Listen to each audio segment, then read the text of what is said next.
अरे एकरे पेटवा में पियर का रे भौजी का जाने तू ही ना गहरी कइले रह हई का बका ए भौजी अच्छा ही बताओ कि इनका क्या नाम हो पूछ लो माला ए भैया दिन भर में कहली जाला आई हम एकरे में लगाओ बतावा दिलीप खोले लन तहार का नाम है सिमरन सिनराइनी सिमिरन सिनराइनी इनका नाम है सिमिरन ई दूध कोटू ही जब हाई रहे हरियाणा की हाई हरियाणा की तहार का नाम है सीमा इरिमा इनका नाम हरीमा ये डूबी तहार का नाम है प्रिया पिलिया धनिया में हमारा भेड़ी इनकर पिलिया नाम है पिलिया देखी खेने हो ये बेचारी भाई रहे तेकरा के बोतल में कर माई ठुसवा देले रहे डॉक्टर के हेले जाई के कौन सी में बोतल में सातवां सुही यही से फ्लेक्सिया दिल बना 7 महीना पे हो गए है एकरा के जिए खातिर और 6 महीने रे बेसी बना होई ना हनो हम बकरी हियो का देखा एकरा के जिए खातिर हमनी के बरनाव बड़ा दुलार से प्यार से धोले बनी जा ए भौजी का हो एकर नाम जानते रुका धोले बन जा का नाम बा एकर नाम हो केहुली आहो एकर केहुली नाम हो त जेही मनते ही एकरा के लिए काहे ना ली हां एकर नाम ले लेबे कबा एकर नाम हो केहुली तो जेकरे मन करे उहे ली आई हे दूला रहेगा का पुतो तो का लियो सने एकर भैया एक दिन चिल्लात रहा कहत हम एकर नाम धइ के केहुली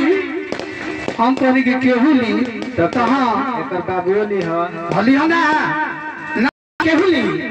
पहले हां अच्छा ये बताओ कि ई देखो ही में छोट बिया दत चियार बिया बड़ी मोटा खाले हो तू नहीं खजानत ए ई भैया कोई गो पाठी रखले बाड़ू भैया हो 4 गो जाय तो दत चियार बिया बाकी लाड़ चियार नहीं खेनु अरे बुढ़िया रखल बिया पठिया एक दिन लठिया चली ना अरे बुढ़िया रखल बिया पठिया एक दिन लठिया चली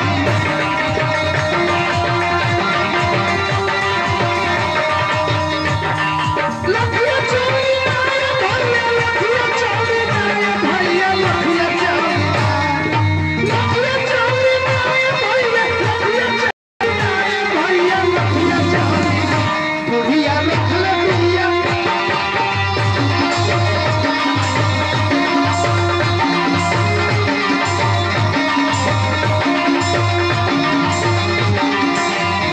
बुढ़िया रखल बिया बुढ़िया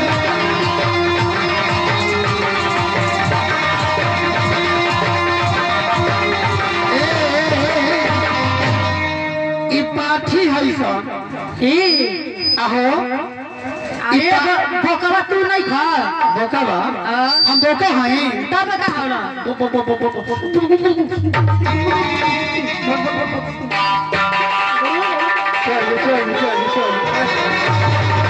ए होगी का हो ई पाठी है सन सही आ जब बोकाबा ये ठीक हो दी का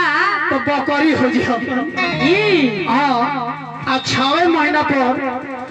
बच्चा दे इस साल में 2 गो बच्चा दिया आई आई तो साल में 3 गो दे लेबे ई हां त कजन 3 गो बोका से थी हो लोग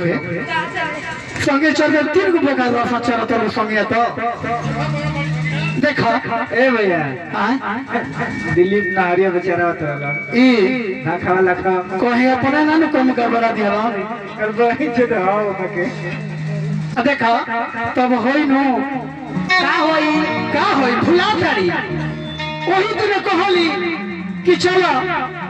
बड़का गांव से बाराती आवत है बसंतपुर में, वही रात भर होई बसंतपुर में। का होई बतावा? ना होई ना तो बहना फेर ऐसा बेर ना देले बड़ा का। हां तो देले ना होई तेरी तेरे कहता नहीं का ऐसा ही रहबे कर है कपार पर चढ़ दे या तू मुठ यही तरह भोरा का पैंट लेटाई रहला फरके से बतियालो। हम साटे के बतियाई आई हम तोहरे गिंचल तो हमरा देह पर रोहानी नहीं चढ़त। तोहरा खून वो चीज का नहीं है ये नहीं है ना बनी। हां पची ओ दिन ना रहे का हम सब लोग घर में एगो रुपया हां 1 रुपया दे रहा तब का तो 1 रुपया से का होई? बहुत कुछ होई। ते बताओ तो 1 रुपया से तो एगो माचिस किनबू की कोई गो गांव फूक देबू। आ तू गांव फूके खातिर आइल बड़ा गांव फूकतनी हम तब का हके भखावा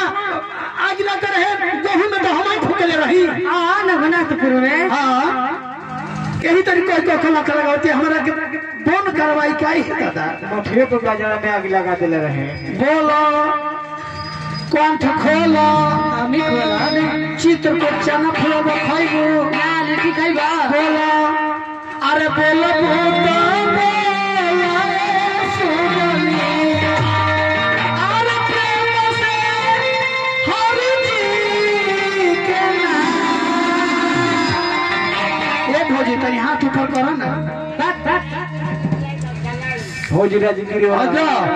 सलाई आइए सलाई की ने खाती 2 गो मिली। इहो के बढ़िया ही तनी भैया। हाँ ठीक है भाई एगो 2 गो सलाई है। एगो सलाई से दिन में फूको आ एगो सलाई से पार के वही में राती खाली डाल। यहाँ के बड़का काम के ही तहने। हाँ बोलो अरे बोलो भूता बोलो सुगामी अरे प्रेम से हरि जी के नाम। अरे बोलो भूता तारा बोले के बाद मार के काटा फाड़ देलो मार के पूछा फाड़ दे। हेलो मेरे हेलो लगता